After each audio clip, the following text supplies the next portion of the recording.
Capítulo 8. Quando John voltou do chuveiro, e depois que os temporários foram embora, destravei as fechaduras de sua cela, entrei, e me sentei no catre ao seu lado. Brutal, estava na mesa de guarda. Ergueu os olhos, viu-me lá dentro sozinho com ele, mas não falou nada. Simplesmente, voltou para o que quer que fosse o expediente com que estava se debatendo naquele momento, lambendo a ponta do lápis o tempo todo. John me fitou com seus olhos estranhos, injetados, distantes, à beira das lágrimas, entretanto calmos também, como se ficar chorando não fosse uma forma de vida tão ruim assim, pelo menos depois que você se acostumasse a ela. Chegou até a sorrir um pouco. Lembro-me de que estava cheirando a sabonete, limpo e fresco, como um bebê depois do banho da tarde. Olá, chefe, disse ele, e depois esticou os braços e tomou as minhas mãos nas suas. Fez isso com uma naturalidade perfeita, espontânea. Olá, John. Senti um nó na garganta, e tentei engolir em seco para me livrar dele. Acho que você sabe que está chegando a hora. Mais uns 2 dias. Ele não disse nada, apenas ficou ali segurando minhas mãos nas suas. Lembrando agora, acho que alguma coisa já tinha começado a acontecer comigo, mas eu estava concentrado demais, mental e emocionalmente, em cumprir com meu dever para notar. John, há alguma coisa em especial de que você gostaria para jantar nesse dia? Nós podemos arranjar praticamente qualquer coisa para você. Até lhe trazer uma cerveja, se você quiser. Só terei que pôr numa caneca de café, mais nada. Nunca tomei gosto por cerveja, retrucou. Alguma coisa especial para comer então? Sua testa se franziu abaixo daquela superfície lisa do crânio marrom. Depois o franzido se desfez e sorriu. Bolo de carne seria bom. Pois será bolo de carne. Com molho e purê de batata. Senti um formigamento, como o que você sente num braço quando dorme em cima dele, só que o estava sentindo pelo corpo. Por dentro do corpo. E o que mais para acompanhar? Não sei, chefe. O que o senhor tiver, eu acho. Quiabo talvez, mas eu não sou exigente. Está certo, disse eu e pensei que ele ia ter de sobremesa a torta de pêssego da senhora. Janice Edgecombe. Agora, e quanto a um padre? Alguém com quem você possa rezar uma pequena prece, na noite depois de amanhã? Dá consolo a um homem, já vi isso muitas vezes. Eu posso contatar o reverendo Schuster, é o homem que veio quando deu. Não quero nenhum padre, disse John. O senhor foi bom para mim, chefe. O senhor pode rezar uma prece, se quiser. Isso seria bom. Eu poderia ficar de joelhos com o senhor um pouco, eu acho. John, eu não posso. Ele apertou um pouco minhas mãos, e aquela sensação ficou mais forte. O senhor podia, falou. Não podia, chefe? Imagino que sim, ouvi minha voz dizendo. Ela parecia ter criado um eco. Imagino que poderia se fosse o caso.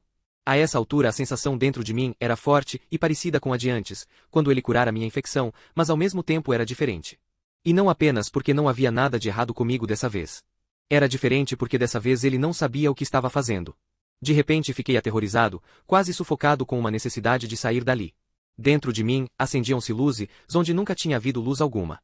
Não só no meu cérebro, mas pelo corpo todo. O senhor e o senhor. Ovel e os outros chefes foram bons para mim, disse John Coffey. Sei que o senhor tem ficado preocupado, mas deve parar agora. Porque eu quero ir, chefe.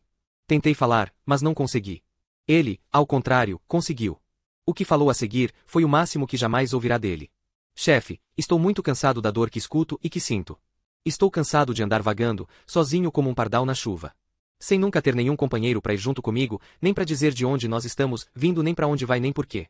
Estou cansado das pessoas serem más umas com as outras. Sinto como se tivesse cacos de vidro dentro da cabeça. Estou cansado de todas as vezes que tentei ajudar e não pude. Estou cansado de ficar no escuro. Mais que tudo é a dor. Tem demais. Se eu pudesse acabar com ela, acabava. Mas não posso. Pare com isso, tentei lhe dizer. Pare com isso, solte minhas mãos. Se você não parar, vou me afogar. Afogar-me ou explodir. O senhor não vai explodir, disse ele, sorrindo um pouco diante dessa ideia, mas me soltou as mãos. Inclinei-me para frente, arfando. Por entre meus joelhos, podia ver cada racha no piso de cimento, cada ranhura, cada reluzir de mica. Ergui os olhos para a parede e vi os nomes que tinham sido escritos ali em 1924, 1926, 1931. Aqueles nomes tinham sido apagados, aqueles homens que os tinham escrito também tinham sido apagados, por assim dizer, mas acho que não se pode apagar completamente coisa alguma, não desse frasco escuro do mundo. Agora os via todos novamente, uma confusão de nomes amontoados uns sobre os outros, e olhar para ele era como ouvir os mortos falando, cantando e implorando por misericórdia.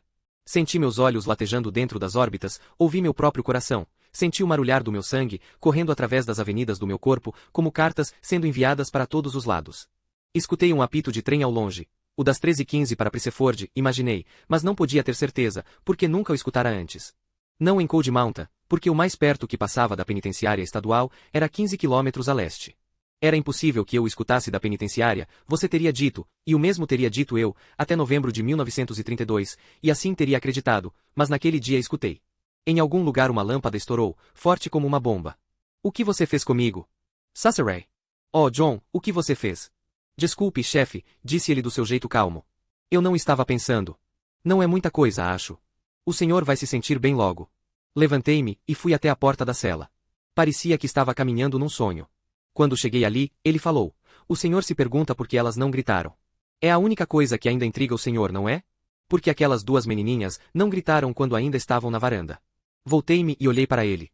Podia enxergar todos os vasos sanguíneos nos seus olhos, podia enxergar todos os poros do seu rosto e podia sentir seu sofrimento, a dor que ele extraía de outras pessoas, como uma esponja absorve água.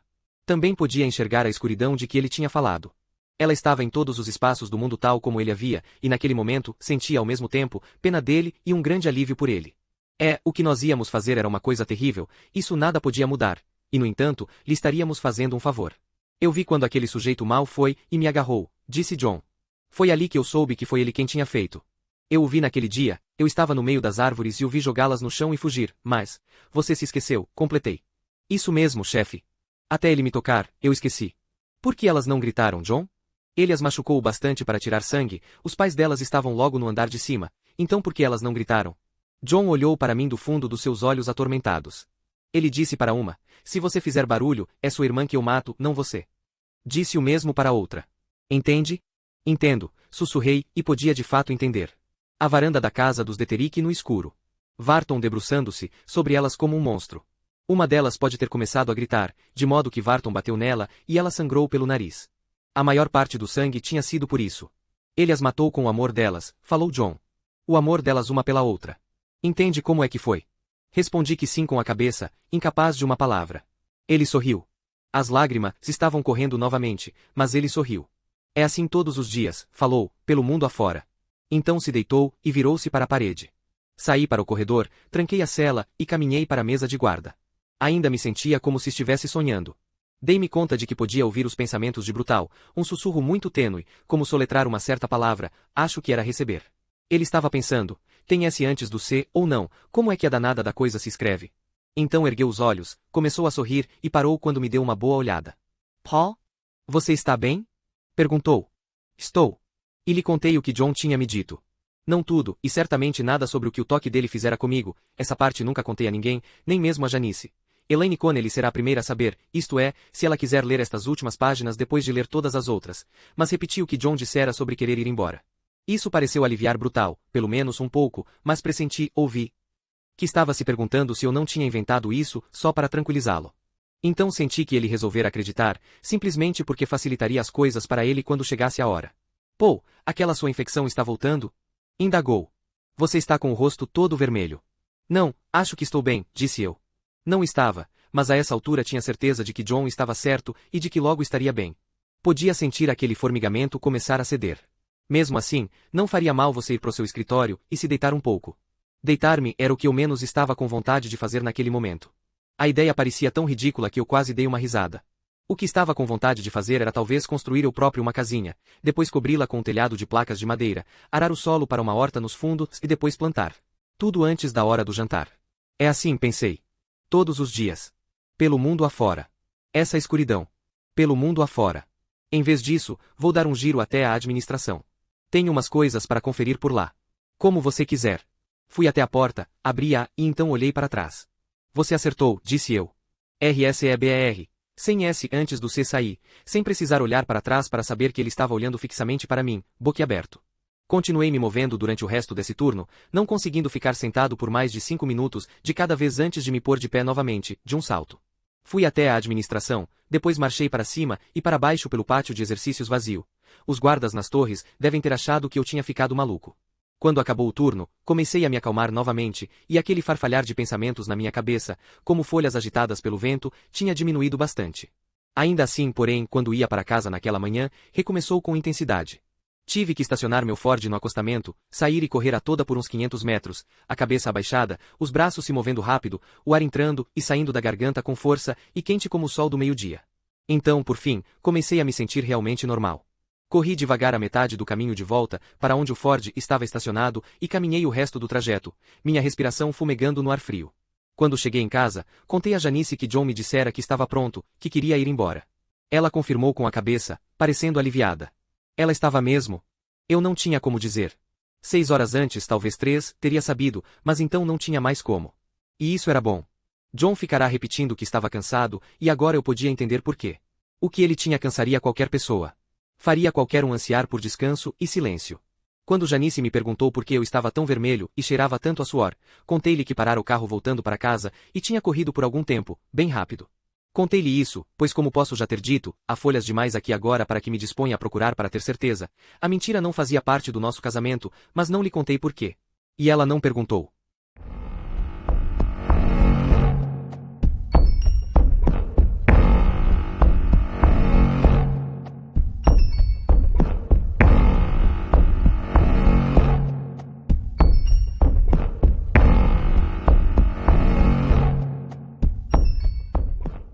Capítulo 9.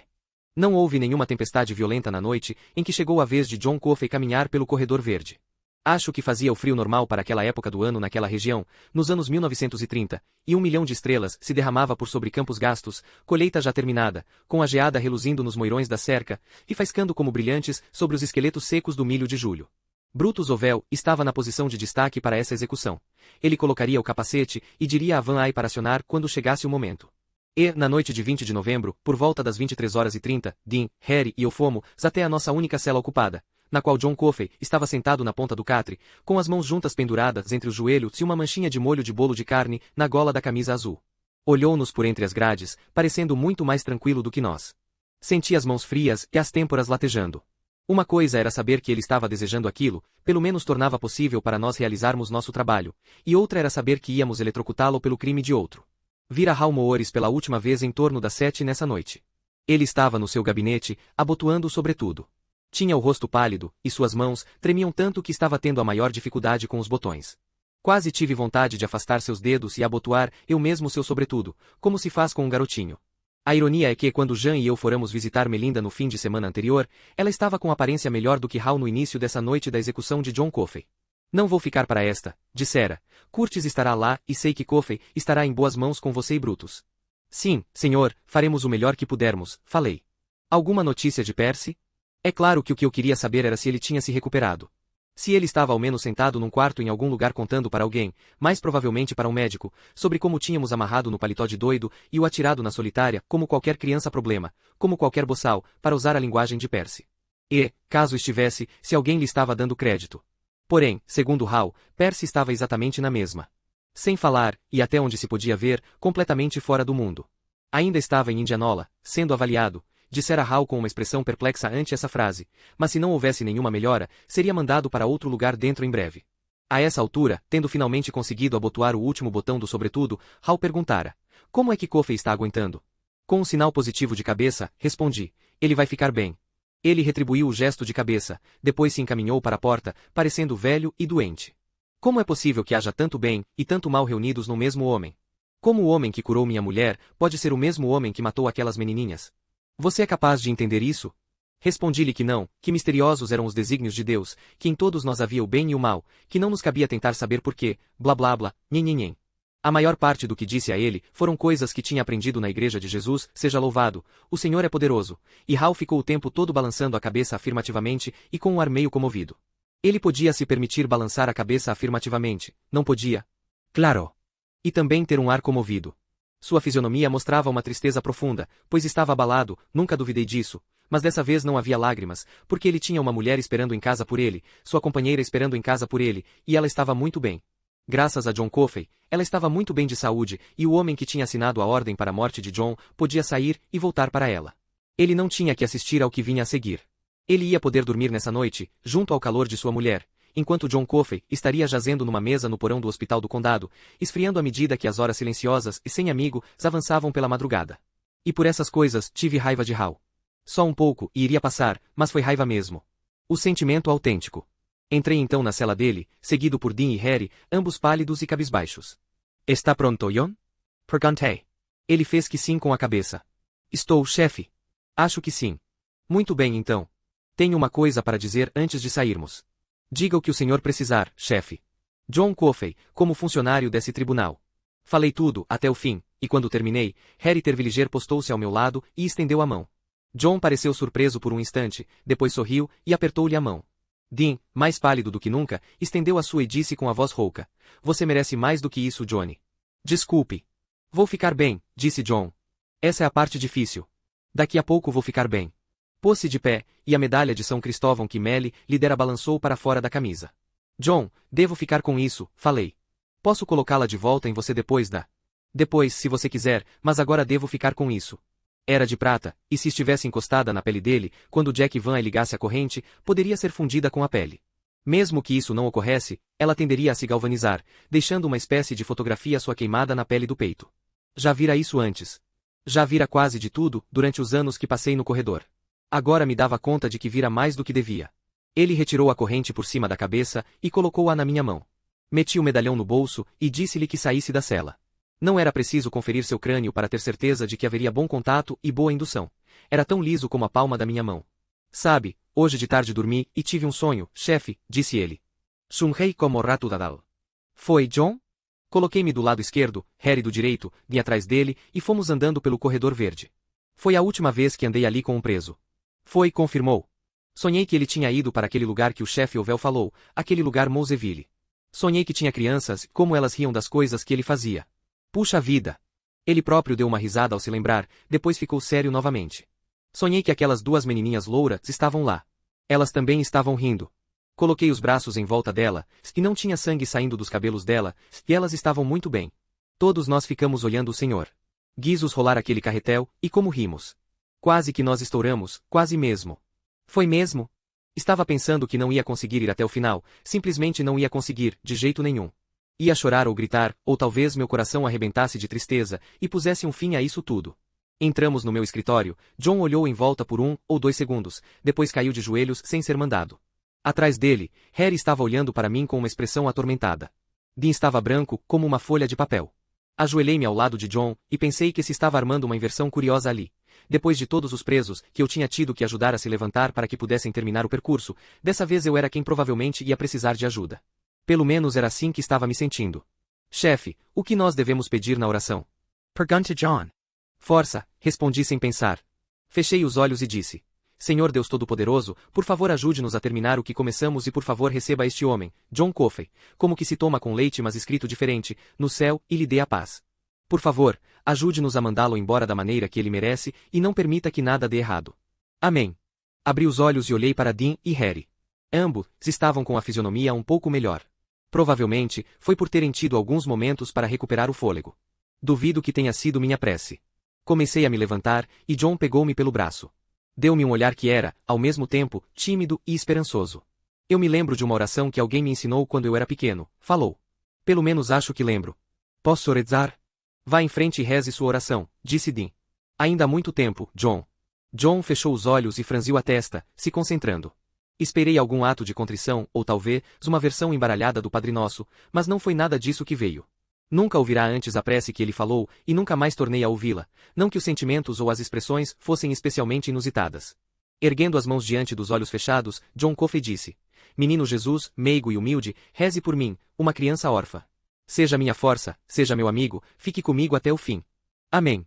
Abriu os olhos, começou a se levantar, e então, olhou atentamente para mim. Enxuguei os olhos com a manga. Enquanto ouvia sua prece, pensei em Deus. Ele também quis rezar mais uma prece no final. Santa Maria, Mãe de Deus, rogai por nós pecadores agora e na hora da nossa morte. Desculpe me, John. Não tem de que, falou. Apertou meu braço e sorriu. E então, conforme achará que talvez ele tivesse de fazer, ajudou-me a me pôr de pé.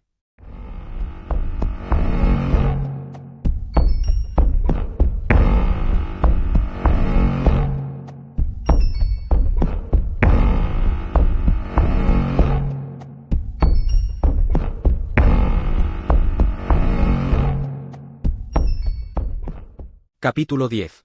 Não havia muitas testemunhas, talvez 14 ao todo, metade do número das que estavam no depósito para a execução de Delacroix. Homer Cribut estava ali, transbordando da cadeira, como sempre, mas não vi o vice-xerife M.C.G. Tal como o diretor Moores, aparentemente ele tinha resolvido deixar passar essa. Na primeira fila, estava sentado um casal que não identifiquei de início, embora tivesse visto suas fotografias em uma boa quantidade de artigos de jornais, antes desse dia da terceira semana de novembro. Então, quando nos aproximávamos da plataforma sobre a qual a velha fagulha estava à espera, a mulher cuspiu. Morra lentamente, seu filho da puta. Dei-me conta de que eram os Deterick, Klaus e Marjorie. Não os reconhecera, porque é raro se ver pessoas velhas, que ainda não passaram dos 30 e poucos anos de idade. John encolheu os ombros ao ouvir a voz da mulher e o grunhido de aprovação do xerife Cribus. Hank Bitterman, que estava na posição de guarda perto da frente do pequeno grupo de espectadores, não tirou os olhos de Klaus Deterick nem por um instante. Isso era por ordem minha, mas Deterick em momento algum fez qualquer gesto na direção de John nessa noite. Deterick parecia estar em outro planeta. Brutal, de pé ao lado da velha fagulha, fez um pequeno sinal com o dedo quando subimos na plataforma. Colocou o revólver no coldre e pegou o pulso de John, escoltando na direção da cadeira elétrica com a mesma delicadeza de um rapaz, levando sua namorada para a pista para a primeira dança juntos. Tudo em ordem, John? Perguntou-lhe em voz baixa. Está, chefe, mas... Seus olhos estavam se movendo de um lado para o outro nas órbitas, e pela primeira vez sua fisionomia e seu tom de voz demonstravam que ele estava com medo. Mas tem uma porção de gente aqui que tem ódio de mim. Uma porção. Posso sentir isso. Dói. Entra feito ferroada de abelha e dói. Então, sinta como nós sentimos, falou naquela mesma voz baixa. Nós não temos ódio de você. Você pode sentir isso? Posso, chefe. Porém sua voz estava mais trêmula agora, e seus olhos começaram a deixar correr suas lágrimas lentas novamente. Matem-no 2 vezes, rapazes.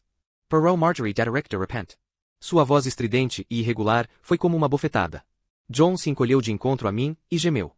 Vocês tratem de matar esse estuprador assassino de crianças 2 vezes, isso vai ser ótimo. Klaus, sempre parecendo um homem sonhando acordado, puxou-a para junto do seu ombro. Ela começou a soluçar. Vi com desânimo que Harry Tervilliger também estava chorando. Até então nenhum dos espectadores tinha visto suas lágrimas, pois ele estava de costas, mas ele estava chorando sim. Entretanto, o que podíamos fazer? Quero dizer, além de seguir adiante com isso. Brutal e eu demos meia volta em John. Brutal fez pressão num dos ombros do homenzarrão, e John se sentou. Agarrou com força os braços de carvalho da fagulha, os olhos se movendo de um lado para o outro, a língua saindo rápida entre os lábios para umedecer primeiro um dos cantos da boca, depois o outro. Harry e eu nos apoiamos num joelho. Na véspera, tínhamos mandado um dos presos de confiança soldar prolongamentos móveis às alças de tornozelos da cadeira, pois os tornozelos de John Coffey eram quase tão grossos quanto as batatas das pernas de um sujeito comum. Mesmo assim tive um momento de susto horrível ao achar que elas ainda estariam pequenas e iríamos ter de levá-lo de volta para sua cela, enquanto Sam Broderick, que era o chefe do pessoal da oficina naquela época, era localizado para trabalhar um pouco mais naquilo. Dei um último empurrão, com mais força ainda com a base da palma das mãos, e a alça do meu lado se fechou. John repuxou a perna e sorveu o ar entre os dentes. Tinha-lhe dado um beliscão. Desculpe-me, John, murmurei e dei uma olhada para Harry, que tinha fechado sua alça com mais facilidade, ou o prolongamento do seu lado era um pouco maior, ou o tornozelo da perna direita de John era um pouco mais fino, mas ele estava olhando para a alça com uma expressão intrigada. Achei que podia entender por quê. As alças modificadas tinham uma aparência faminta, suas metades parecendo ser bocas de jacarés. Vai dar tudo certo, falei, na esperança de parecer convincente e de estar dizendo a verdade. Enxugue o rosto, Harry. Limpou o rosto com a manga, enxugando as lágrimas das bochechas e as gotas de suor da testa. Nos viramos. Homer Cribus, que estava falando em voz alta demais com o homem sentado ao seu lado, o promotor, a julgar pela gravatinha fina e o terno preto gasto, se calou. Estava quase na hora. Brutal tinha prendido a alça em um dos pulsos de John, Dean no outro. Por cima do ombro de Dean, podia enxergar o médico, discreto como sempre de pé, encostado na parede, com sua maleta preta entre os pés. Acho que atualmente são eles que mais ou menos fazem isso, especialmente as execuções com injeção na veia, mas naquela época, praticamente, se tinha que arrastá-los para frente caso fosse preciso. Talvez naquele tempo eles tivessem uma ideia mais nítida do que estava certo para um médico fazer e o que constituía uma deturpação da promessa especial que fazem, quando eles juram acima de tudo não causar nenhum mal. Dean fez um sinal de cabeça para Brutal. Este virou a cabeça, pareceu dar uma olhadela para o telefone, que nunca iria tocar para pessoas como John Coffey, e berrou, primeira etapa. Para Jack Van Hay. Ouviu-se aquele zumbido, como uma geladeira velha ligando o compressor, e as luzes ficaram um pouco mais fortes. Nossas sombras se delinearam um pouco mais nítidas, formas negras que subiam pela parede e pareciam pairar sobre a sombra da cadeira como abutres. John respirou fundo. Os nós dos dedos dele estavam brancos. Já está doendo? Greet you ASRA. Deterick com a voz entrecortada, a cabeça encostada no ombro do marido. Espero que sim. Espero que doa como o diabo. O marido abraçou-a mais apertado. Vi que uma de suas narinas estava sangrando, um fio vermelho delgado escorrendo para seu bigode estreito. Quando abri o jornal no mês de março seguinte e li que ele tinha morrido de um derrame, não tive nenhuma ponta de surpresa. Brutal postou-se diante do campo de visão de John. Tocou-lhe o ombro ao falar. Isso era irregular, mas, das testemunhas, só Curtis Anderson sabia disso e não pareceu notá-lo. Achei que ele estava com um ar de quem quer apenas terminar sua tarefa do momento. Está desesperado para terminá-la. Alistou-se no exército depois de Pearl Harbor, mas nunca chegou a ser enviado para fora do país. Morreu no Fort Bragg, num acidente de caminhão. Nesse meio tempo, John se descontraiu sob o contato dos dedos de Brutal. Acho que não entendeu muita coisa, se é que entendeu qualquer coisa, do que Brutal lhe estava dizendo, mas sentiu alívio com a mão de Brutal no seu ombro. Brutal, que morreu de um ataque do coração uns 25 anos depois, sua mulher disse que ele estava comendo um sanduíche de peixe e assistindo a luta livre na TV quando aconteceu. Era um bom homem. Meu amigo. Talvez o melhor de nós todos. Não teve dificuldade em entender como um homem podia simultaneamente querer ir embora e ainda assim estar aterrorizado com a viagem. John Coffey, você foi condenado a morrer na cadeira elétrica, por sentença passada por um júri de seus semelhantes e aplicada por um juiz respeitável deste estado. Deus salve o povo deste estado. Você tem algo a dizer antes que a sentença seja executada? John umedeceu os lábios de novo, depois falou com clareza. 5 palavras, eu lamento pelo que sou. E deve lamentar. Gritou a mãe das 2 meninas mortas. Oh, seu monstro, você deve sim. Você bem que deve lamentar, com os demônios. John voltou os olhos para mim. Não vi neles nenhuma resignação, nenhuma esperança do céu, nenhuma paz nascente. Como gostaria de lhe dizer que vi. Como gostaria de dizer a mim mesmo que vi. O que vi foi medo, infelicidade, vazio e perplexidade. Eram os olhos de um animal, apanhado numa armadilha e aterrorizado. Pensei no que ele dissera sobre como Varton tinha tirado Cora e Cat Deterick da varanda sem despertar o resto da casa. Ele matou elas com o amor delas. É assim todos os dias. Pelo mundo afora. Brutal pegou a máscara nova do gancho de metal atrás da cadeira, mas assim que a viu e entendeu para que era, John arregalou os olhos de pavor. Olhou para mim, e então, pude ver enormes gotas de suor se destacando na curvatura de seu crânio pelado.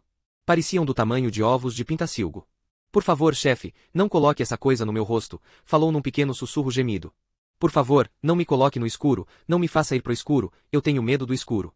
Brutal estava olhando para mim, as sobrancelhas erguidas, imóveis, a máscara nas mãos. Seus olhos indicavam que a decisão era minha, que faria o que eu decidisse. Pensei o mais rápido e o melhor que pude, mas era difícil, com a cabeça latejando como estava. A máscara era uma tradição, não era lei. Na realidade, ela se destinava a poupar as testemunhas. E, de repente, decidi que elas não precisavam ser poupadas, não dessa vez. Afinal de contas, John não tinha feito uma única maldita coisa na vida para merecer morrer com uma máscara. Eles não sabiam disso, mas nós sim, e resolvi que lhe ia conceder seu último pedido. Quanto a Marjorie Deterick, provavelmente ela iria me mandar um bilhete de agradecimento. Está bem, John, murmurei. Brutal, recolocou a máscara no gancho. De detrás de nós, Homer Cribus falou em voz alta, num tom indignado, com sua voz de taquara rachada. Ei, rapaz! Ponha essa máscara nele. Você acha que nós queremos ver os olhos dele saltarem? Fique calado, senhor, eu disse sem me virar. Isto é uma execução, e o senhor não é o responsável por ela. Nem você foi responsável por capturá-lo, seu saco de merda, sussurrou Harry. Harry morreu em 1982, com quase 80 anos de idade. Um velho. Não no meu nível, mas nele poucos estão. Foi algum tipo de câncer intestinal. Brutal se inclinou e retirou o disco de esponja de dentro do balde. Apertou um dedo na esponja e lambeu-o, mas nem precisava fazer isso. Pude ver que aquela coisa feia, marrom, estava pingando. Ele a encaixou dentro do capacete, depois colocou o capacete na cabeça de John. Pela primeira vez vi que Brutal estava pálido, amarelo como cera, a ponto de desmaiar. Lembrei-me de ele dizer que, pela primeira vez na vida, sentia que corria perigo de ir para o inferno, porque estava providenciando a morte de uma dádiva de Deus. Subitamente, senti uma necessidade forte de vomitar. Controlei-a, mas com grande esforço. A água da esponja estava gotejando pelos lados do rosto de John. Dean Stanton esticou a correia, dessa vez até o máximo do comprimento, na frente do peito de John, e entregou-me a ponta. Tínhamos tomado tantas precauções para tentar proteger Dean na noite de nossa expedição por causa dos filhos dele, sem jamais imaginar que ele tinha menos de 4 meses de vida. Depois de John Coffey, ele solicitou e conseguiu sua transferência da velha fagulha para o bloco C, onde um preso o apunhalou na garganta com uma haste de metal, e deixou sua vida se esvair com o sangue num piso sujo de tábuas. Eu nunca soube por quê. Acho que ninguém jamais soube por quê. Quando olho para trás para aqueles tempos, a velha fagulha parece uma coisa de tanta perversidade, uma dose mortífera tão grande de loucura. Mesmo sob as melhores condições, nós somos frágeis como vidro soprado. Matar-nos uns aos outros com gás e eletricidade, e a sangue frio. A Lakira. O horror. Brutal conferiu a correia, depois recuou. Esperei que ele falasse, mas não falou. Quando ele cruzou as mãos às costas e ficou em posição de descansar, vi que não iria falar. Talvez não conseguisse. Achei que eu tampouco conseguiria falar, mas então olhei nos olhos aterrorizados e lacrimejantes de John, e me dei conta de que tinha que falar. Mesmo que isso fosse minha maldição eterna. Tinha que falar. Segunda etapa, falei com uma voz tão áspera e insegura que mal a reconheci como sendo minha. O capacete zumbiu. 8 dedos grandes e 2 polegares grandes se ergueram das extremidades dos braços largos de carvalho da cadeira e se abriram, tensos, em 10 direções diferentes, as pontas estremecendo. Seus joelhos grandes faziam movimentos de pistões contidos, mas as alças dos tornozelos não se soltaram. Acima de nossas cabeças, 3 das lâmpadas dependuradas estouraram. O barulho fez Marjorie Deterick gritar e desmaiar nos braços do marido. Ela morreu em Memphis, 18 anos mais tarde. Harry me mandou a notícia do óbito. Foi um acidente de bonde. John se projetou para a frente, forçando a correia do peito. Por um instante, seus olhos encontraram os meus. Estavam conscientes. Eu fui a última coisa que ele viu quando nós o lançamos da beirada do mundo. Depois ele caiu de encontro ao espaldar, o capacete deslizou um pouco para o lado e deixou escapar um pouco de fumaça, uma espécie de bruma queimada. Mas no conjunto, foi rápido. Duvido que tenha sido indolor, do jeito que os que advogam o uso da cadeira geralmente alegam. Este é um aspecto que até os mais fervorosos defensores jamais pareçam querer investigar pessoalmente. Mas foi rápido. As mãos ficaram inertes de novo, as meias-luas branco-azuladas nas bases das unhas agora tinham uma tonalidade roxa escura, e havia uma espiral de fumaça se elevando das bochechas, ainda úmidas com a água salgada da esponja e suas lágrimas. As últimas lágrimas de John Coffey.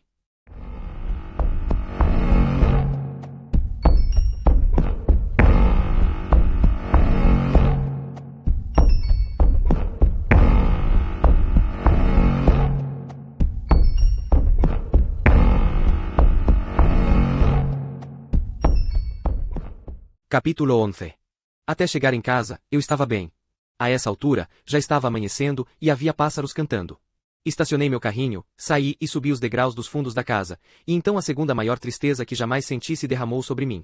O que a provocou foi me lembrar de como ele tinha medo do escuro. Recordei-me da primeira vez em que nos encontramos, como ele tinha me perguntado se deixávamos uma luz acesa durante a noite, e minhas pernas cederam embaixo de mim. Fiquei sentado nos degraus de minha casa, pendurei a cabeça sobre os joelhos e chorei. Aliás, não senti como se esse choro fosse só por John, mas por todos nós. Janice saiu e se sentou ao meu lado. Passou um braço sobre meus ombros. Você não o fez sofrer mais do que precisava, não foi? Sacudi a cabeça, respondendo que não. E ele queria ir embora.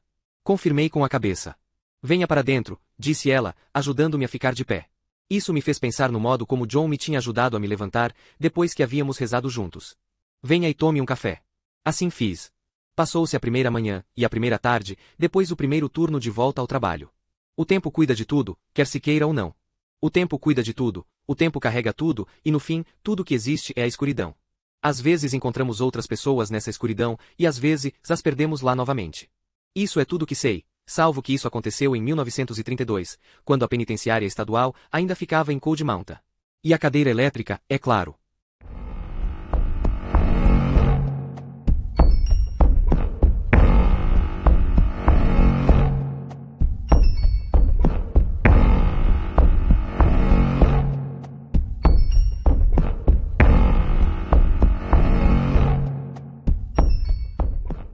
Capítulo 12.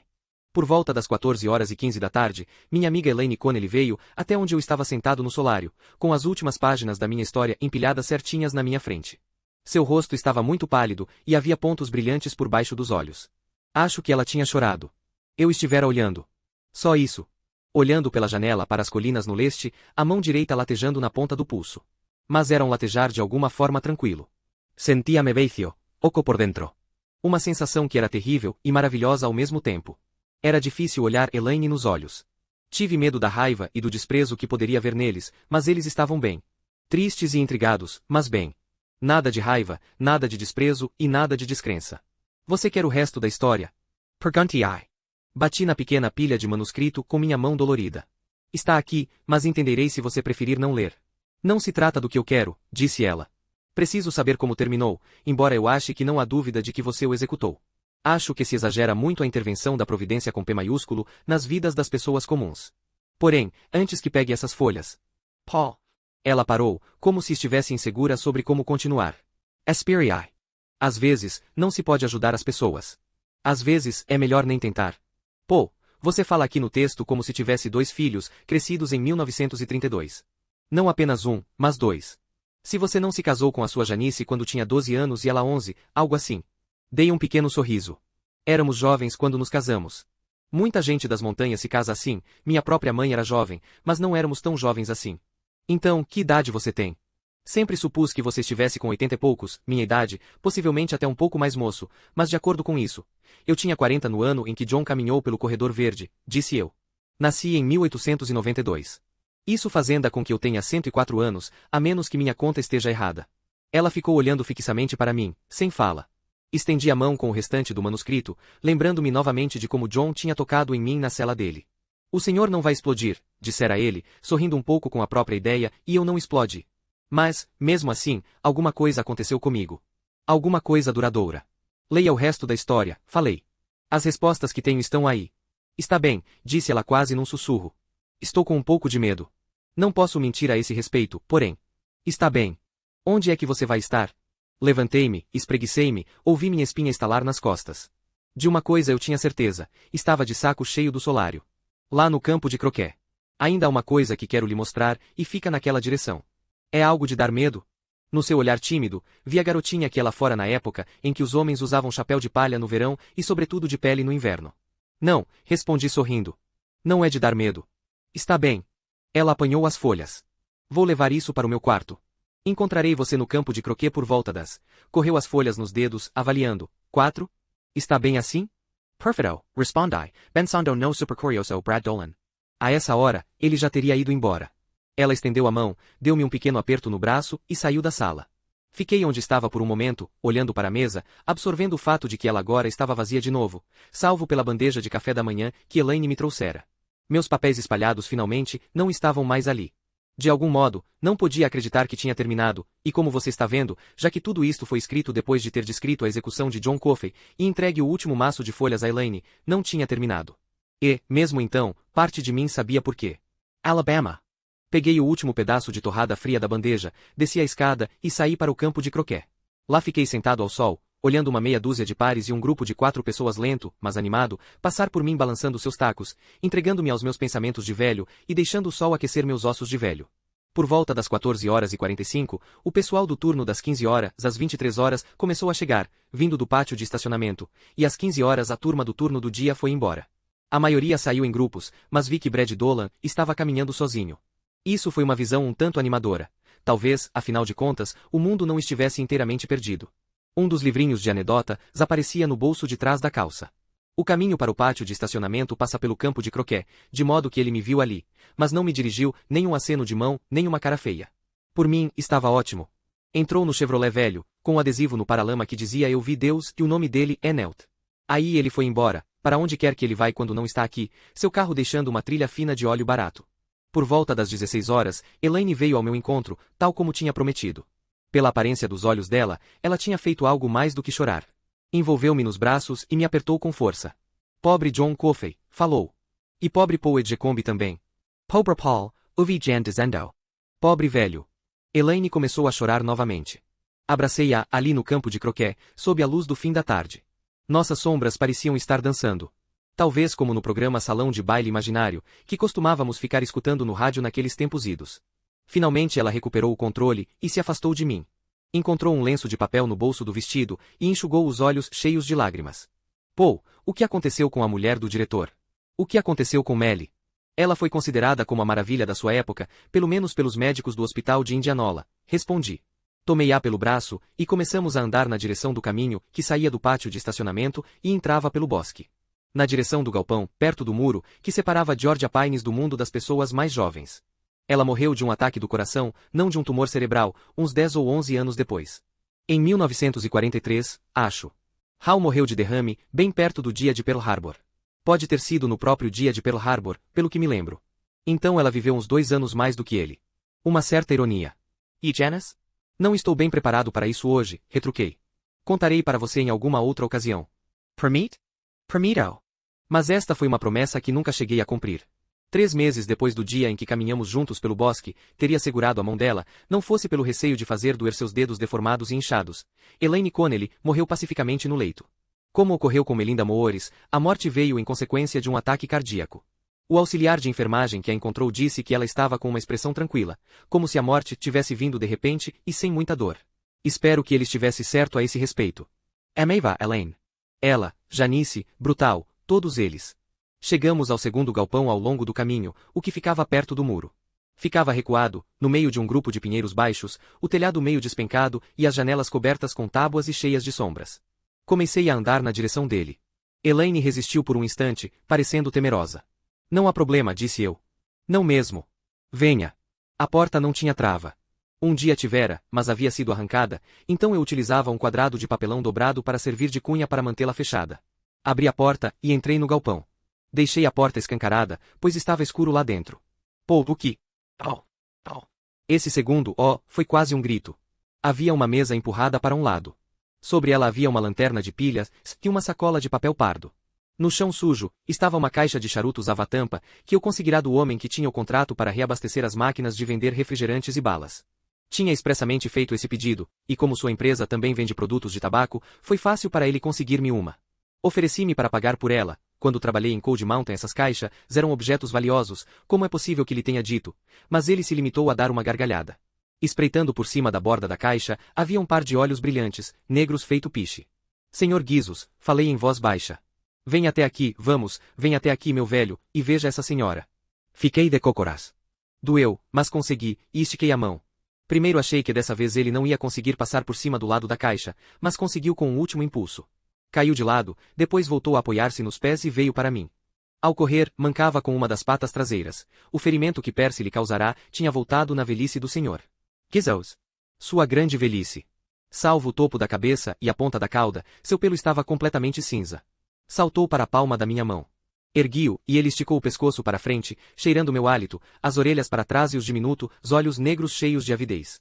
Estendi a mão na direção de Elaine, que olhava para o rato com os olhos arregalados e maravilhados, os lábios entreabertos. Não é possível, falou e ergueu os olhos para mim. Pô, ele não é possível. Fique olhando, falei, e depois repita isso. Do saco de papel sobre a mesa, retirei um carretel que eu mesmo pintara, não com lápis de cera, mas com pincéis atômicos, uma invenção insuspeitada, em 1932. Mas no final, era a mesma coisa. As cores eram tão vivas quanto as que Deus tinha escolhido, talvez ainda mais vivas. Messieurs et mesdames, pensais. Bienvenue au cirque du Musi. Tornei a ficar de cócoras e o senhor Guizos saiu da palma da minha mão. Estava velho, porém continuava obcecado como sempre. Desde o momento em que retirara o carretel do saco, ele não olhara para mais nada. Fiz o carretel rolar pelo piso irregular e cheio de farpas do galpão, e ele imediatamente saiu atrás. Não corria mais com sua antiga velocidade e doía vê-lo mancar, mas por que haveria ele de ser veloz ou de pisar firme? Como disse, ele estava velho, um Matusalém dos ratos. Pelo menos 64 anos. Chegou ao carretel, que bateu na parede oposta, e voltou. Contornou-o, e então se deitou de lado. Elaine fez menção de ir até ele, e eu a contive. Depois de um instante, o senhor Guizos conseguiu pôr-se de pé novamente. Lentamente, muito lentamente, empurrou o carretel com o focinho de volta para mim. Quando apareceu aqui pela primeira vez, eu o encontrara deitado nos degraus que levavam para a cozinha praticamente desse mesmo jeito, como se tivesse percorrido uma longa distância e estivesse exausto. Ele ainda era capaz de guiar o carretel com as patas, como fazia no corredor verde há tantos e tantos anos. Agora, isso estava acima das suas forças. Suas patas traseiras não aguentavam mais o peso do corpo. Entretanto, o focinho continuava perfeitamente capaz. Tudo o que tinha que fazer era ir de um lado do carretel para o outro para mantê-lo no rumo certo. Quando chegou a mim, peguei-o em uma das mãos, ele não pesava mais do que uma pluma, e o carretel na outra. Seus olhos escuros e luminosos não desgrudavam do carretel. Não torne a fazer isso, Paul, disse Elaine com a voz trêmula. Não suporto vê-lo fazer isso. Compreendi como ela se sentia, mas achei que estava errada em pedir. Ele adorava correr atrás do carretel e trazê-lo de volta. Depois de todos esses anos, ele ainda adorava isso da mesma maneira. Nós devíamos, todos, ser igualmente afortunados em nossas paixões. No saco há também balas de hortelã, disse eu. Canada Mints. Acho que ele ainda gosta delas. Quando seguro uma, ele não para de ficar cheirando, mas sua digestão ficou muito debilitada e não permite que ele as coma. Em vez disso, trago-lhe torradas. Fiquei de cócoras novamente, parti um fragmento do pedaço de torrada que trouxera do solário e coloquei-o no chão. O senhor Guizos cheirou-o, depois pegou-o com as patas dianteiras e começou a comer. A cauda estava enrolada certinha em volta do corpo. Terminou, e então ergueu os olhos para mim, cheios de expectativa. Às vezes, velhos como nós são capazes de surpreender com nossos apetites, falei para Elaine e entreguei-lhe o pedaço de torrada. Experimente você. Ela partiu outro fragmento e deixou-o cair no chão. O senhor. Gizos se aproximou, cheirou, olhou para Elaine, então pegou-o e começou a comê-lo. Está vendo? Disse eu. Ele sabe que você não é um guarda temporário. De onde é que ele veio, Paul?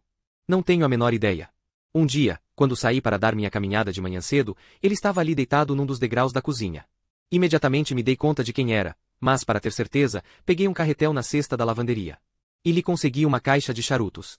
Forrei-a com o que encontrei de mais macio. Acho que ele é como nós, Eli. Na maioria dos dias, apenas uma área grande e dolorida. Mesmo assim, ele não perdeu seu entusiasmo pela vida. Ainda gosta do carretel e ainda gosta da visita do velho companheiro do bloco. Durante 60 anos, mantive a história de John Coffey dentro de mim, mais de 60, e agora a contei. Eu como que tenho a impressão de que foi por isso que ele voltou. Para me fazer saber que eu deveria me apressar e contá-la enquanto ainda havia tempo. Porque sou como ele. Estou chegando lá. Shake on the way, Andy? Oh, você sabe, disse eu, e ficamos por algum tempo olhando em silêncio para o senhor. Gizos. Então, por nenhuma razão que lhe possa dizer, atirei o carretel de novo, apesar de Elaine ter me pedido que não o fizesse. Talvez porque, de certa forma, ele correndo atrás do carretel era como pessoas velhas engajadas na sua versão lenta e cuidadosa de fazer sexo. Você talvez não quisesse olhar, você que é jovem e convencido de que, quando chegar a velhice, será feita uma exceção no seu caso, mas elas ainda gostam de fazer. O senhor. Gizos saiu atrás do carretel de novo, visivelmente sentindo dores, mas também visivelmente, pelo menos para mim, com todo o seu antigo prazer obsessivo. Janelas de mica, sussurrou ela, olhando-o sair atrás do carretel. Janelas de mica, confirmei, sorrindo. John Coffey tocou o rato do mesmo modo que tocou você. Ele não se limitou então a fazer você ficar melhor daquilo que estava mal, mas fez você ficar, o quê, resistente? Essa palavra é talvez a melhor possível, acho eu. Resistente às coisas que acabam por derrubar a todos, nós como árvores comidas por cupim. Você, e ele e o senhor. Gizos. Quando o segurou entre as mãos. É isso mesmo. A força que atuava por intermédio de John fez isso, pelo menos é o que eu acho, e agora está por fim, se esvanecendo. O cupim abriu caminho por dentro da nossa cortiça. Demorou um pouco mais do que o comum, mas chegaram lá. Posso ter mais alguns anos, pois acho que os homens vivem mais do que os ratos, mas o prazo do senhor. Gizos está quase no fim. O rato chegou ao carretel, mancou ao seu redor, caiu de lado, com a respiração acelerada, podíamos ver sua respiração movendo-se sob seu pelo cinzento como marolas. Depois se pôs de pé e começou a empurrá-lo desajeitadamente de volta com o focinho. Seu pelo estava cinzento, seu andar cambaleante, mas os pontos de piche que eram seus olhos luziam tão intensamente como antes. Você acha que ele queria que escrevesse o que você escreveu? Falou ela. É isso, Paul? Não o senhor. Gizos, respondi. Não ele e sim a força que... Ora, Pauli. E Elaine Connelly também.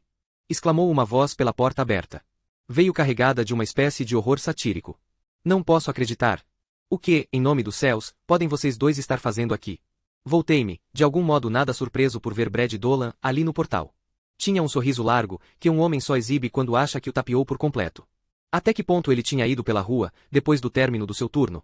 Talvez só até o de Wrangler, para tomar uma ou duas cervejas antes de voltar. Saia daqui, disse Elaine com frieza. Saia daqui, imediatamente. Não me venha mandar sair daqui, sua vaca velha e enrugada, falou ele, ainda sorrindo. Talvez você possa me dizer isso lá em cima da colina, mas você não está lá em cima da colina agora. Você não tem o direito de estar aqui. Isso aqui é uma área vedada a você. Um ninhozinho de amor, Pauli? É isso que você arranjou aqui? Uma espécie de clube da Playboy para os geriátricos. Arregalou os olhos quando por fim viu quem era o inquilino do galpão. Que merda é isso? Não me virei para olhar. Por um lado porque sabia o que estava ali. Por outro, porque de repente o passado tinha se superposto ao presente, formando uma única imagem terrível, tridimensional na sua realidade. Não era Brad Dolan de pé ali no portal, mas Percy Vetmore. Num instante, ele iria precipitar-se para dentro do galpão e esmagar o senhor. Gizos, que não tinha mais nenhuma possibilidade de correr mais depressa do que ele, sob o sapato. E, dessa vez, não havia nenhum John Coffey para trazê-lo de volta da beira da morte.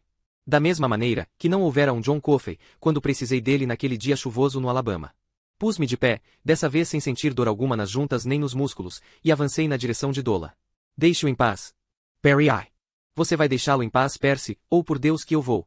Quem é que você está chamando de Percy? Perguntou ele, e me empurrou para trás com tanta força que quase caí de costas. Elaine me agarrou, embora deva ter sentido dor ao fazer isso, e me equilibrou. Aliás, não é a primeira vez que faz isso. E pare de mijar nas calças. Não vou tocar nele. Não preciso. Ali está um roedor morto. Voltei-me, pensando que o Sr. Gizos estava apenas deitado de lado para recuperar o fôlego, como fazia às vezes. De fato estava de lado, mas aquele movimento de marolas por baixo do pelo tinha parado. Tentei me convencer de que ainda podia vê-lo, e então Elaine explodiu em soluços sonoros. Ela se inclinou penosamente, e pegou o rato que eu vira pela primeira vez no corredor verde, vindo para a mesa de guarda, tão destemidamente, como um homem se aproximando de seus semelhantes. Ou seus amigos. Ele estava caído mole na palma da mão dela. Os olhos estavam opacos e imóveis. Estava morto. Dolan sorria de forma desagradável, exibindo dentes que tinham muito pouco contato com o dentista. Ah, puxa, que pena! Disse ele. Acabamos de perder o bichinho de estimação da família. Devíamos fazer um pequeno enterro, com flores de papel, e cale a boca. Berrou Elaine para ele, tão alto e com tanta autoridade que ele recuou um passo, e o sorriso se desfez. Saia daqui! Saia daqui, ou você nunca mais trabalhará outro dia aqui. Nem outra hora. Juro. Você não conseguirá nem um prato de sopa na fila dos pobres, falei, mas em voz tão baixa que nenhum dos dois me ouviu. Não podia tirar os olhos do senhor Gizos, estirado na palma da mão de Elaine, como se fosse o menor tapete de pele do mundo. Brad pensou em reagir, pagar para ver o blefe dela. Ele tinha razão, o galpão não era propriamente território autorizado para os internos do Georgia Pines, até eu sabia disso, mas acabou não reagindo. No fundo, ele era um covarde, exatamente como Percy. E era possível que tivesse conferido a afirmação dela de que o neto era uma pessoa importante e descoberto que era verdade. Porém, mais do que tudo, sua curiosidade talvez tivesse sido satisfeita, sua sede de saber, saciada. E, depois de toda a sua especulação, o mistério tinha acabado não sendo grande coisa. Um rato de estimação de um velho, aparentemente, vivia no galpão. Agora ele tinha morrido, tinha sofrido um ataque do coração, ou algo parecido, quando estava empurrando um carretel colorido. Não sei por que vocês estão tão agitados, falou. Vocês dois. Vocês estão se portando como se fossem um cachorro ou coisa assim. Saia, ela cuspiu as palavras. Saia, seu ignorante. O pouco de cérebro que você tem é repugnante e deformado. Ficou ruborizado, e os pontos em que tivera espinhas, quando adolescente, ficaram de um vermelho mais escuro. A julgar por sua aparência, tivera muitas delas. Vou-me embora, disse ele, mas quando você vier aqui amanhã, Pauli, vai encontrar uma nova fechadura nesta porta. Este lugar é proibido para os residentes, independentemente das coisas mal-humoradas que a senhora. Meu cocô não fede tem a dizer sobre mim. Olhe para o chão. As tábuas todas empenadas e podres. Se você atravessasse uma delas, sua perna velha e esquelética era capaz de se partir como uma lasca de lenha para acender lareira. Então apenas peguem esse rato morto, se quiserem, e sumam. Por ordem minha, a cabana do amor está fechada. Deu meia volta e saiu com passadas largas, fazendo ares de quem acha que conseguiu pelo menos um empate. Esperei até que tivesse ido e então, delicadamente, peguei o senhor Gizos da Elaine. Meus olhos caíram por acaso sobre o saco com as balas de hortelã, e isso foi a conta. As lágrimas começaram a cair. Não sei não, hoje em dia eu simplesmente choro com mais facilidade. Você me ajudaria a enterrar um velho amigo? Perguntei a Elaine, quando o som dos passos pesados de Brad Dolan sumiu. Claro, Paul. Colocou o braço em volta da minha cintura e deitou a cabeça no meu ombro. Com um dedo velho e torto, acariciou o lado imóvel do corpo do senhor Gizos. Terei prazer em ajudá-lo. E assim tomamos emprestado uma pazinha no galpão de jardinagem, e enterramos o rato de estimação de Deu, quando as sombras da tarde se alongavam por entre as árvores, e depois voltamos para jantar e ir em frente com o que restava de nossas vidas. E foi em Deu que me pus a pensar. Deu ajoelhado no carpete verde do meu escritório, com as mãos juntas e o cocuruto careca, reluzindo sob a luz da lâmpada do teto. Deu que nos pediu para tomarmos conta do senhor Gizos, para garantir que o malvado não mais lhe fizesse mal. Só que o malvado nos faz mal a todos no final, não é mesmo? Paul? Falou Elaine. Seu tom de voz era, ao mesmo tempo, de bondade e de exaustão. Até mesmo cavar uma pequena cova com uma pazinha, e colocar um rato para repousar, constitui um bocado de excitação para velhos doces como nós, acho eu. Você está bem? Estava com meu braço em volta da sua cintura. Apertei-a. Estou bem, respondi. Olhe, falou. Vai ser um lindo pôr do sol. Vamos ficar aqui fora e olhá-lo? Está bem, disse eu, e ficamos lá no gramado por bastante tempo, o braço em volta da cintura um do outro, primeiro vendo as cores vivas subirem pelo céu, depois vendo-as se dissolver em tonalidades de cinza. Sainte Marie, Mère de Dieu, priez pour nous, pauvres pécheurs, maintenant et à l'heure de notre mort. Amém.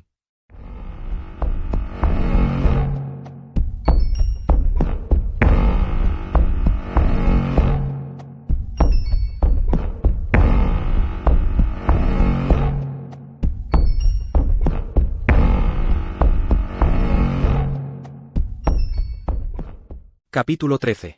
1956. Alabama sob a chuva. Nossa terceira neta, uma menina linda chamada Tessa, estava se formando pela Universidade da Flórida. Famous number on Ibis Greyhound.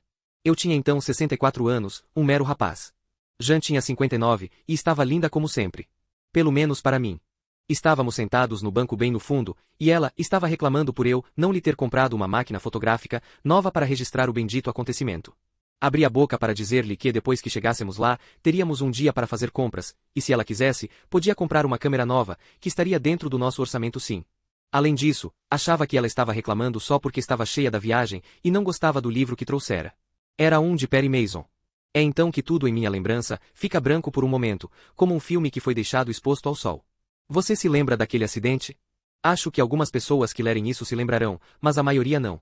No entanto, quando ocorreu, foi manchete de costa a costa. Estávamos perto de Birmingham, debaixo de uma chuva forte, Janice reclamando por causa da câmera velha, e um pneu estourou. O ônibus dançou de lado na estrada molhada e foi atingido no meio por um caminhão carregado de fertilizante. O caminhão empurrou o ônibus de encontro ao muro de uma ponte a mais de 90 km por hora, esmagou-o contra o concreto e partiu-o em dois. Duas partes brilhantes, cobertas de chuva, rodaram em direções opostas, a que tinha o tanque de óleo diesel, explodindo num clarão que mandou uma bola de fogo vermelha e negra pelo céu cinzento de chuva. Num instante Janice estava se queixando da sua velha Kodak, e no seguinte me vi caído no lado oposto debaixo do viaduto, na chuva, olhando fixo para uma calcinha azul de nylon que tinha caído para fora da mala de alguém. Tinha quarta-feira bordado em preto. Havia malas abertas por toda a parte. E corpos. E pedaços de corpos. Naquele ônibus, viajavam 73 pessoas, e apenas 4 sobreviveram ao desastre. Uma delas era eu, o único que não estava gravemente ferido. Levantei-me e cambaleei por entre as malas arrebentadas e as pessoas destroçadas, berrando o nome de minha mulher. Chutei para o lado um despertador, lembro-me disso, e também de ver um menino morto, de uns 13 anos, caído no meio de vidro estilhaçado, com um par de tênis nos pés e sem metade do rosto. Senti a chuva caindo-me no rosto, e então passei por baixo do viaduto, e ela parou por um instante. Quando saí do outro lado, lá estava ela de novo, fustigando-me as bochechas e a testa. Enxerguei Jean, caída ao lado da cabina do caminhão de fertilizante capotado. Reconheci-a por seu vestido vermelho, seu segundo melhor vestido. O melhor, é claro, estava reservado para a própria cerimônia da colação de grau. Ela não estava morta ainda. Muitas vezes pensei que teria sido melhor para mim, se não para ela, se ela tivesse morrido instantaneamente. Isso me teria possibilitado deixá-la ir-se um pouco antes, com um pouco mais de naturalidade. Ou talvez eu esteja apenas me iludindo a esse respeito. Tudo de que tenho certeza é que nunca a deixei ir-se, não de verdade. Ela tremia toda. Um dos sapatos tinha caído, e pude ver seu pé estremecendo. Os olhos estavam abertos, mas vazios, o esquerdo coberto de sangue, e ao cair de joelho, ao seu lado na chuva que cheirava a fumaça, só conseguia pensar que aquele estremecimento significava que ela estava sendo eletrocutada. Ela estava sendo eletrocutada, e eu tinha que sustar a corrente antes que fosse tarde demais. Socorro! Cried I. Socorro, alguém me ajude. Ninguém socorreu, ninguém apareceu.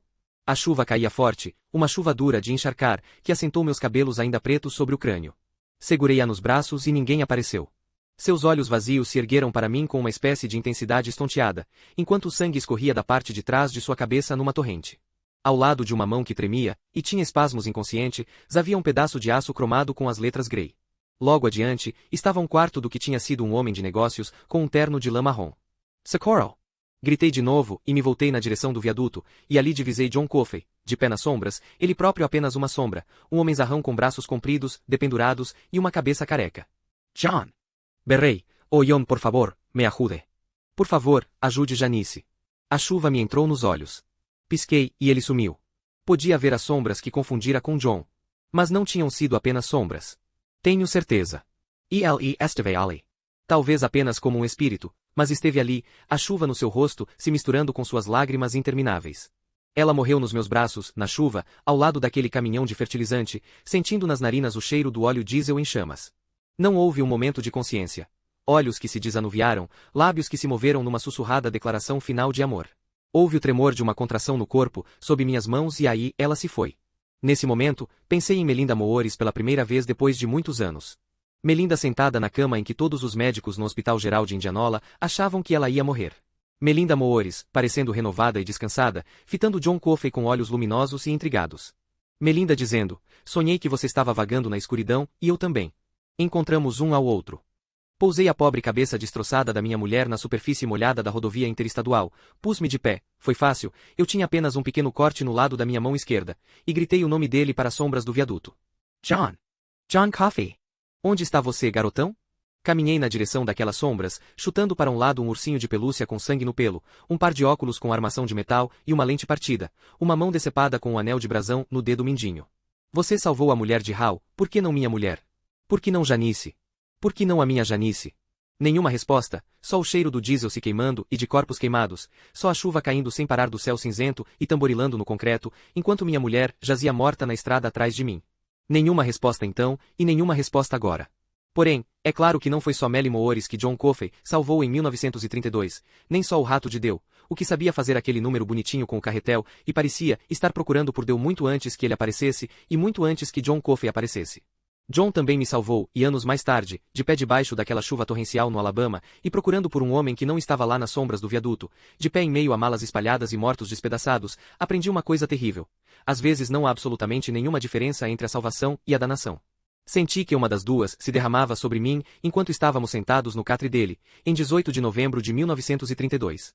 Derramando-se de dentro dele para dentro de mim, aquela força estranha que tinha dentro de si, vindo através de nossas mãos juntas de uma maneira que jamais pode nosso amor, nossa esperança e nossas boas intenções. Uma sensação que começou como um arrepio e depois se transformou em algo enorme, diluviano, uma força além de qualquer coisa que jamais sentirá antes e que nunca mais senti desde então. Desde aquele dia, nunca mais tive pneumonia, nem gripe, nem mesmo uma garganta inflamada. Nunca mais tive outra infecção urinária, nem sequer um corte infeccionado.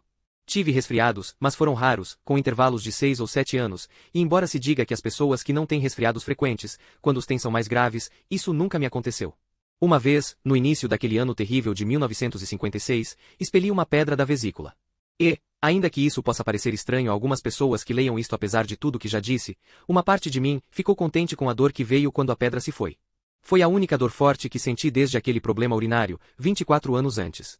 Os males que levaram meus amigos e entes queridos da mesma geração, até que não sobrasse mais nenhum, os derrames, os cânceres, os ataques cardíacos, as doenças do fígado, as doenças do sangue, todos me deixaram incólume, deram guinadas para se desviar de mim, como alguém dirigindo um carro dá uma guinada para se desviar de um veado ou de um gambá na estrada. O único acidente grave em que estive envolvido me deixou incólume, a não ser por um arranhão na mão. Em 1932, John Coffey me vacinou com a vida. Pode-se dizer que me eletrocutou com a vida. Acabarei por morrer? É claro que sim. Quaisquer ilusões de imortalidade que pudesse ter tido morreram com o Senhor. Guizos, mas terei desejado a morte muito antes de que ela me encontre. Para dizer a verdade, já anseio por ela, e a desejo desde que Elaine Connelly morreu. Preciso lhe dizer isso? Olho para trás por essas páginas, folheando-as com minhas mãos trêmulas e manchadas, e me pergunto se há algum significado aqui, como naqueles livros que se supõe sejam edificantes e enobrecedores.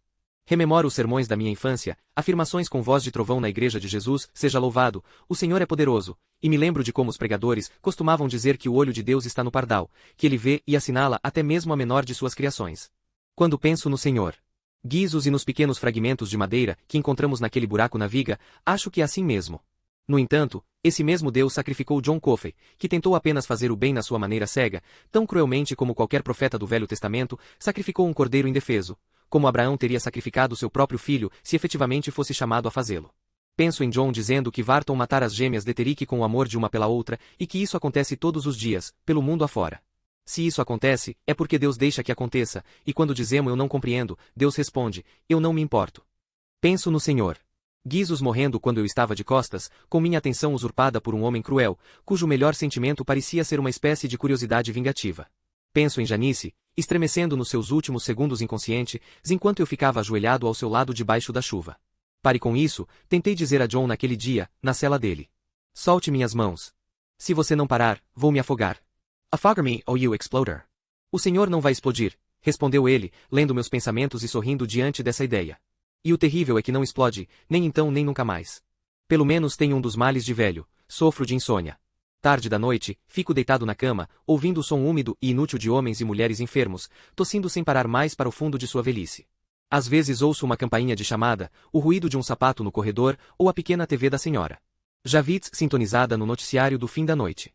Fico deitado ali, e se a lua está na minha janela, fico olhando para ela.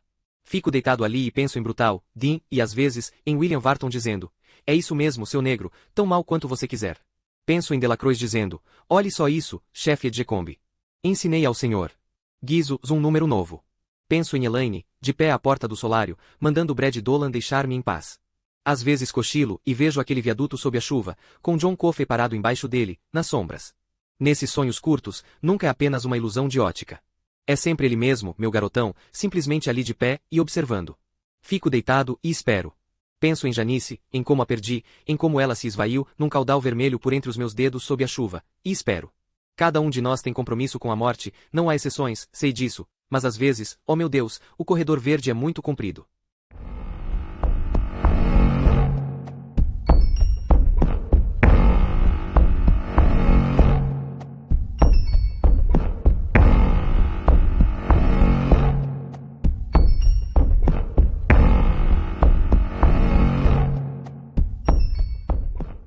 Muito obrigado por ouvir mais um audiolivro aqui no Sussurros do Imaginário. Se você gostou dessa jornada literária, não se esqueça de curtir o vídeo e deixar seu comentário. Queremos saber o que você achou. Inscreva-se no canal e ative as notificações para continuar explorando histórias fascinantes e descobrindo novos mundos ao nosso lado. Sussurros do Imaginário, a sua melhor companhia para viagens literárias. Até a próxima aventura!